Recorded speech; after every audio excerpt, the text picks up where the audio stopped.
Pay attention to this man who controls half the nation's GDP worth hundreds of billions. Yet he is disguised as a plumber earning $25 an hour, with only one goal: to marry the cafeteria lady serving food at school. This all started because of his genius son. This boy named Vesper is a top-tier genius being fought over by Harvard, Yale, and MIT. Despite full scholarships and research funding from prestigious universities, he made one bizarre condition: his father must find a new mother. To keep his genius son, billionaire Lucian had no choice but to cooperate in this absurd bride selection ceremony. However, none of the socialites and beauties caught his eye. Meanwhile, Vesper's adoptive mother Sarah was being publicly humiliated at the elite school cafeteria by her ungrateful adopted daughter Amber. Amber despised Sarah for being just a lowly cafeteria worker who embarrassed her, and even knocked the loving lunch Sarah prepared onto the floor. Sarah could only apologize humbly. Vesper witnessed everything. He tasted Sarah's pasta, and that familiar flavor reminded him of his late mother.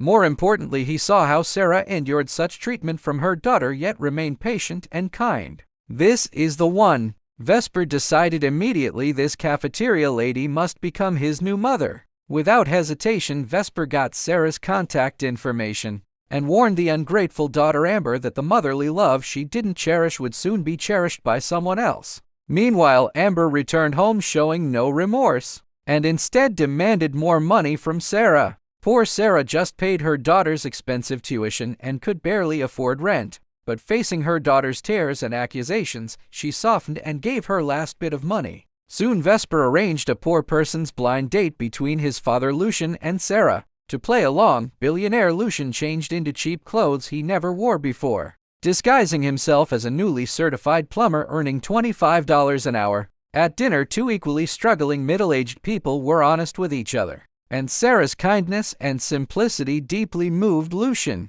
When Sarah insisted on splitting the bill, refusing to take advantage of this poor man, Lucian proposed to her on the spot. Just like that, the cafeteria lady and the plumber got married in a flash. To keep his identity hidden, Lucian even traded one of his mansions with the school dorm manager for a shabby dorm room as their newlywed home. The billionaire, accustomed to luxury mansions, could not even pull the curtains in his new home, creating many comedic moments. But this simple happiness made Sarah feel incredibly secure. However, their peaceful life was soon disrupted. The school was holding a parent-teacher conference, and Amber strictly forbade Sarah from attending, fearing this cafeteria lady identity would embarrass her in front of classmates. To avoid making her adopted daughter uncomfortable and to attend the meeting respectably, Sarah decided to buy new clothes. Who are you?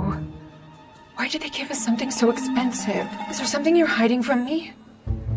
I heard that Blackthorn Group has a very strict customer